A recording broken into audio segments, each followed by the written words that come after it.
বিসমিল্লাহির রহমানির রহিম।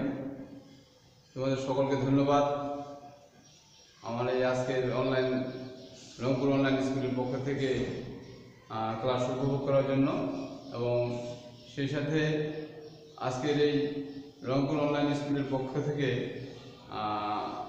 তোমাদের জন্য রয়েছে ক্লাস 6 এর ইংরেজি দ্বিতীয় পত্রের আজকের যে পাঠ উপস্থাপন। আমি মোহাম্মদ আইয়ুব আলী, সহকারী শিক্ষক, বেলারহাট উচ্চ বিদ্যালয়, ঠাকুরগাঁও সদর। ওকে, ধন্যবাদ। আজকে তোমাদের জন্য যা আলোচনা করা হবে তা মনোযোগ সহকারে শুনবে এবং তা ঘরে বসেই অবস্থান করবে, তা শেখার চেষ্টা করবে। আবার তো পাঠ শুরু করা যাক। তাহলে আজকের পাঠ আমরা শিখব ইংরেজি দ্বিতীয় পত্রের যে পার্সন, PERSON, পার্সন মানে হলো ব্যক্তি। পার্সন মানে কি? ব্যক্তি। এই ব্যক্তি সম্পর্কে প্রথমে জেনে নেই, তারপর আবার আমরা অন্য পাঠে চলে যাব। তাহলে এই পার্সন হলো ব্যক্তি। পার্সন হলো 3 প্রকার। কত প্রকার? 3 প্রকার। পার্সন 3 প্রকার। তাহলে ফার্স্ট পার্সন,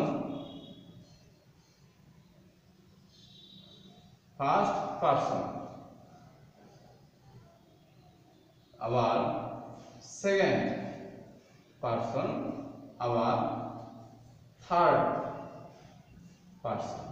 তাহলে লক্ষ্য করি যে ফার্স্ট পার্সন হলো আই, উই, মি, মাই ইত্যাদি। আবার সেকেন্ড পার্সন হলো ইউ, ইয়োর।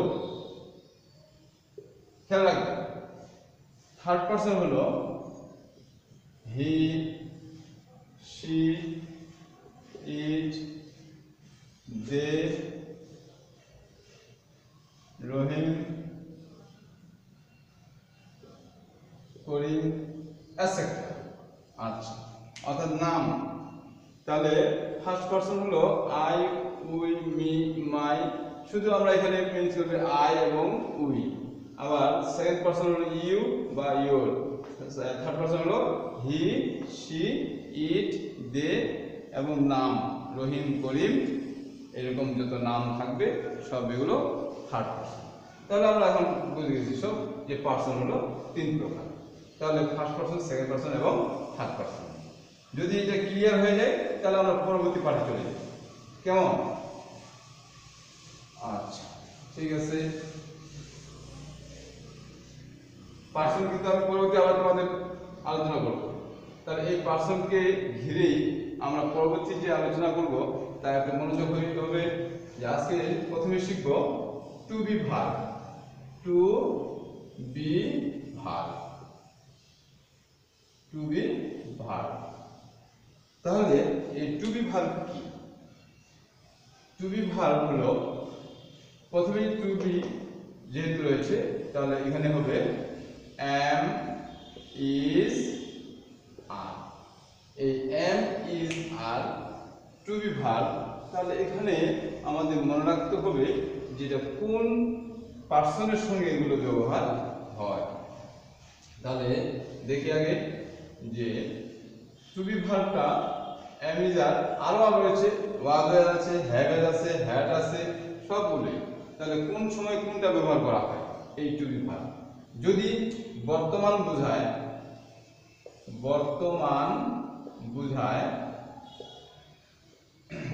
তাহলে আমরা টু বি ভার্বের কিভাবে ব্যবহার করব একটু লক্ষ্য রাখবো। বর্তমান বোঝায়, তাহলে বর্তমান কি? যে যদি এমন হয় যে সে চালাক, সে চালাক, তাহলে এক্ষেত্রে কিন্তু আমার বাংলার কোনো প্রয়োজন নেই, কিন্তু আমাকে এটা জানার জন্য শুধু আমার বাংলা নিয়ে আসতে হচ্ছে যে সে চালাক। তাহলে সে চালাক, এই চালাক শব্দটার অর্থ যে তার একটা দোষ গুণ অবস্থা। দোষ গুণ অবস্থা যদি বোঝায় তাহলে সেক্ষেত্রে আমাকে ব্যবহার করতে হবে টু বি ভার্বের কোন ভার্বটি এখানে প্রয়োগ করব। তাহলে লক্ষ্য করি সে হি, তাহলে হি হলে ইজ, হি ইজ কি ক্লেভার, CLEVER।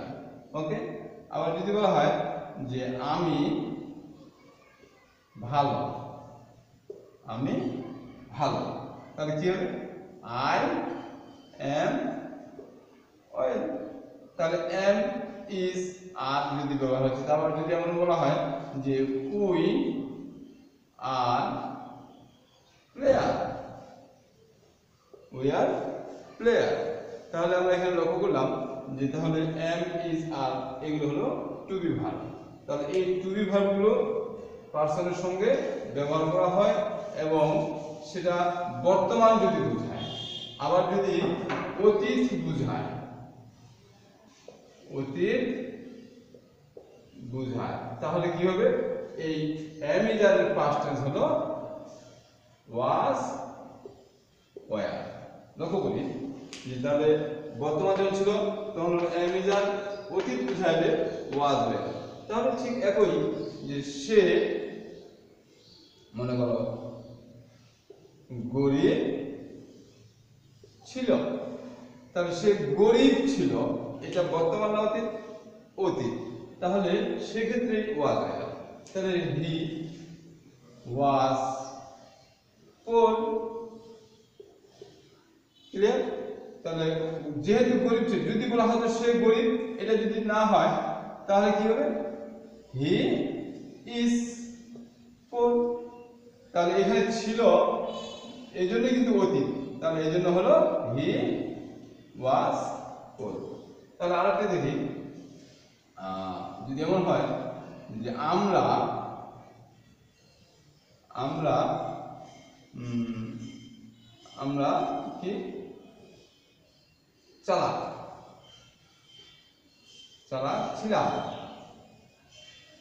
তাহলে বর্তমান না অতীত?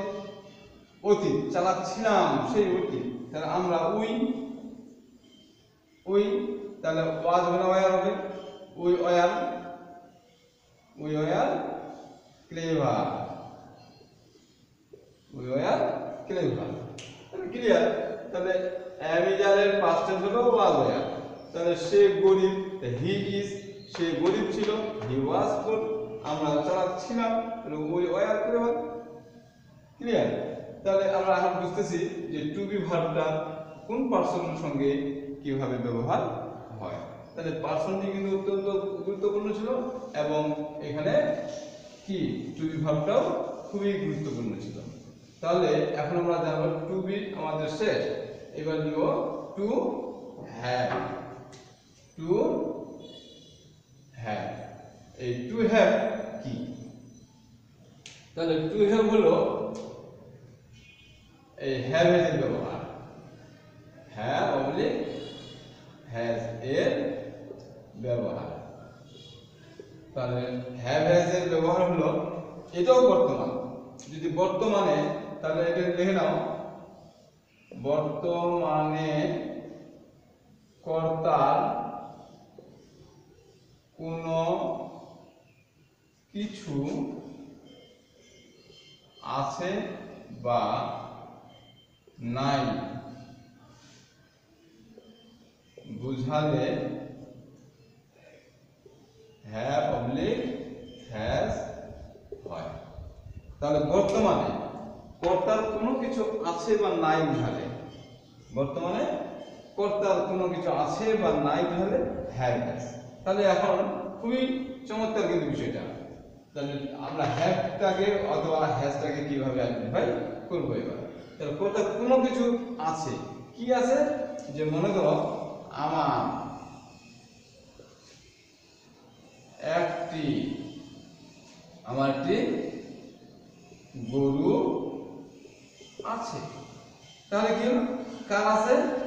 আমার নিজের আছে, তাহলে আই আছে, have, I have a cow.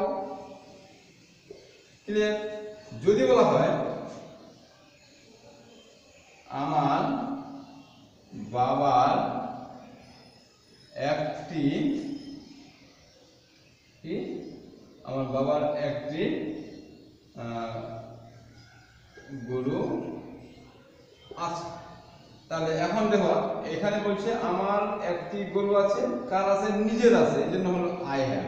এবারে বলছে আমার বাবার একটি গরু আছে, তাহলে কার? আমার নিজের না, আমার বাবার আছে, এই জন্য হবে my fathers. My fathers has, যে third person, my fathers has a cow. Clear?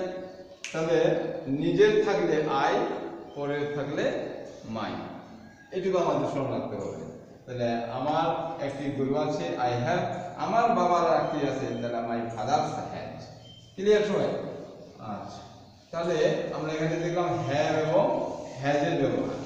আবার যদি এখানে এমন হয় যে এই হ্যাভ হ্যাজের পাস্ট টেন্স অর্থাৎ হ্যাড, হ্যাভেজের পাস্ট টেন্স হলো হ্যাড, হ্যাডের ব্যবহার এখানে। তাহলে হ্যাভেজের পাস্ট টেন্স কিন্তু হ্যাড। তাহলে ঠিক একই কথা যে কর্তার কোনো কিছু ছিল বুঝালে হ্যাড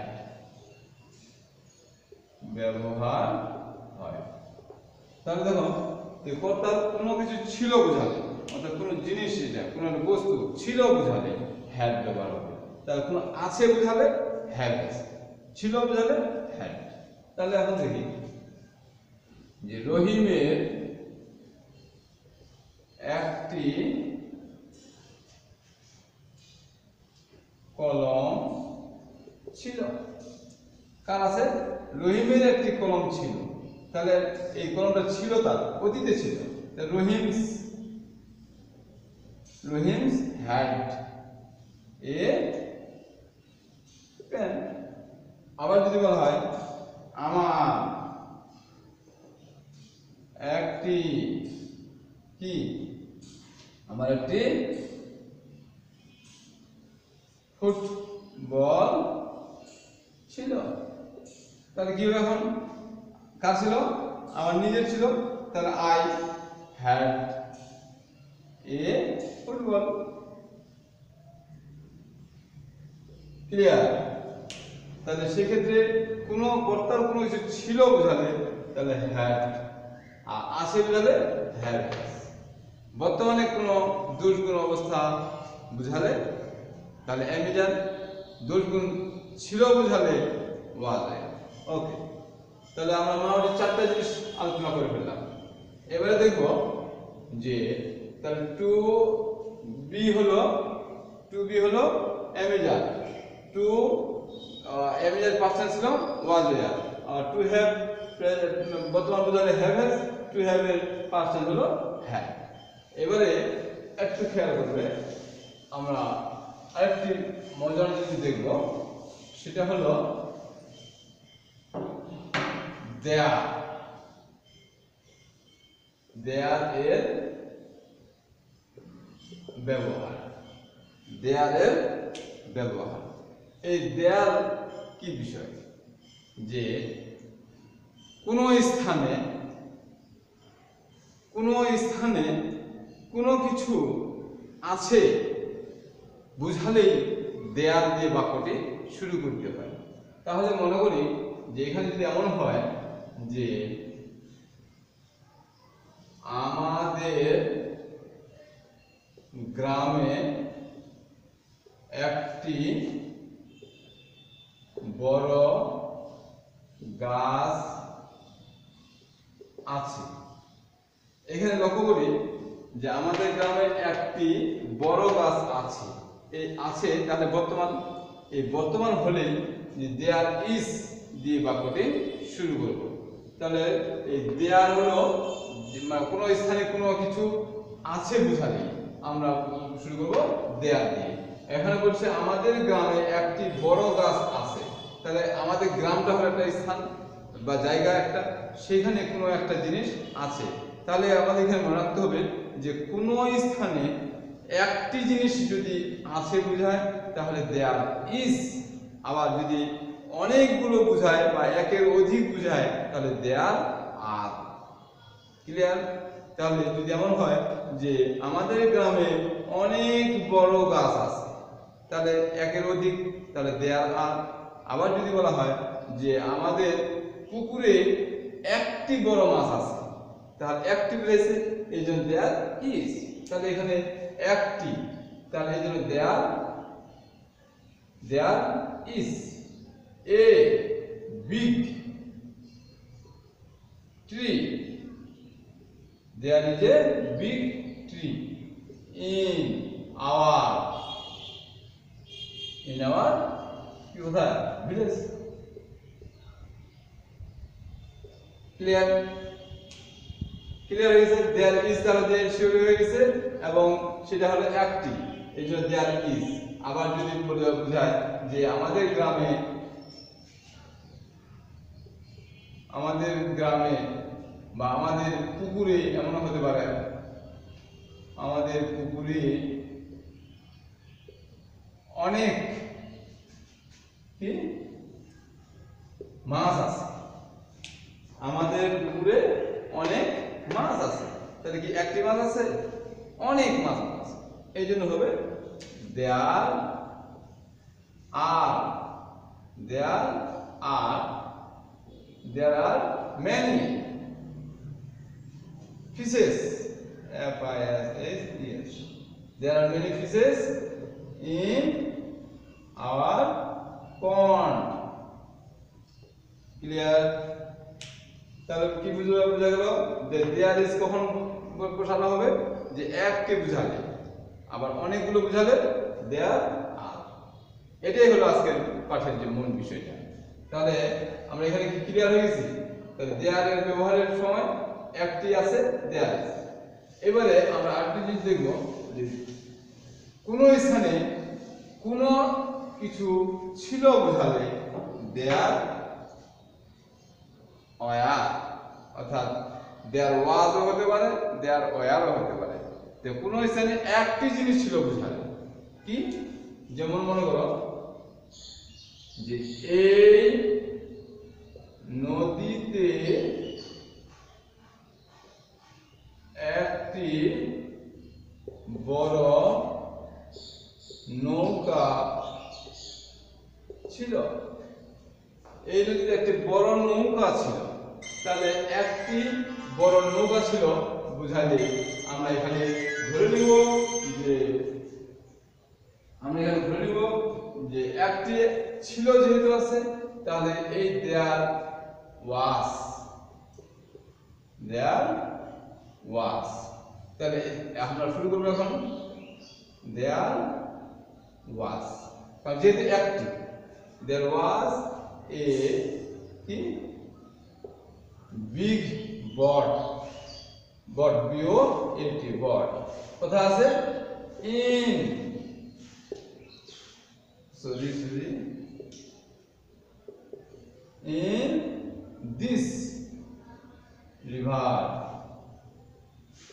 in this river, তাহলে দেখো দেয়ার ওয়াজ এখানে শুরু হয়ে গেছে একটি। আবার যদি বলা হয় যে এই গ্রামে অনেক চোর ছিল, তাহলে দেখো এই গ্রামে অনেক চোর ছিল, তাহলে একের অধিক না একটি? একের অধিক, তাহলে বহু বচন বুঝাইছে, এই জন্য হবে দেয়ার ওয়ার কি many thieves, THIEF, there were many thieves in this village. Clear? তাহলে আমরা এখন এখানে জেনে গেলাম যে দেয়ার শব্দের অর্থ কিভাবে দেয়ার ইজ এবং দেয়ার আর ব্যবহার করা হয়। তাহলে একটি আছে বুঝালে দেয়ার ইজ, অনেকগুলো আছে বুঝালে দেয়ার আর একটি ছিল বুঝালে দেয়ার ওয়াজ, অনেকগুলো ছিল বোঝালে দেয়ার ওয়ার। ওকে, ধন্যবাদ। তাহলে আজকে আসলে একটি মজার জিনিস জানতে পারলাম যে টু বি ভার্ব সম্পর্কে এবং টু হ্যাভ ভার্ব সম্পর্কে এবং হ্যাডের ব্যবহার এবং দেয়ারের ব্যবহার। তাহলে আমরা এই পার্ট থেকে যা আলোচনা করা হলো আমরা একটু এগুলো রিভিশন করে নেই। তার একটু খালি স্মরণ করি যে am is are, এটার past tense ছিল কি was were, আবার ছিল have, has এর past tense ছিল had, ক্লিয়ার। আবার এখানে দেখলাম there is তাহলে হবে there was, আবার there was বা there were। Okay okay, there was আর এখানে হবে were। ওকে, তাহলে এখন দেখো যে আমরা এখানে দেখছি টু বি ভার্বের প্রেজেন্ট ফর্মে ব্যবহার করা হয়েছে am is are, পাস্ট ফর্মে হলো was were, have has present form, had হলো পাস্ট ফর্ম, there is একটি, there are এখানে হবে there are, তাহলে হবে there were। Okay, yes, there were। তাহলে আমরা এখানে there is, তাহলে there was, there are, there were। ওকে, তাহলে এইটা যদি আমরা মনে রাখতে পারি তাহলে আমরা পরবর্তী যে কাজগুলো রয়েছে গ্রামাটিক্যালের যত ফাংশনাল বিষয় আমরা আস্তে আস্তে করে প্রত্যেকটা জিনিস শিখব এবং তোমাদের অবশ্যই এই ঘরে বসেই তোমাদের এইগুলো ক্লাস উপভোগ করতে হবে। নাহলে এই যে করোনার জন্য স্কুল কলেজ বিশ্ববিদ্যালয় সব বন্ধ, তাহলে এখন কি হবে? লেখাপড়া তো থেমে নেই, অনলাইনে যেহেতু চলছে ক্লাস, তোমাদের অনলাইনেই কিছু শিখতে হবে এবং মজার মজার বিষয়গুলো আমরা ক্লাসে উপস্থাপন করব, সেটা তোমাদের মনোযোগ সহকারে শুনতে হবে এবং বোঝার চেষ্টা করতে হবে। তো ঠিক আছে, আজ এ পর্যন্তই, তোমরা ভালো থাকো। সেই সাথে আগামী ক্লাস দেখার আমি আমন্ত্রণ জানিয়ে আজকের পাঠ শেষ করছি। ধন্যবাদ সকলকে। ওকে, তাহলে আগামী পাঠে তোমাদের সাথে দেখা হবে, ঠিক আছে? ওকে, ধন্যবাদ।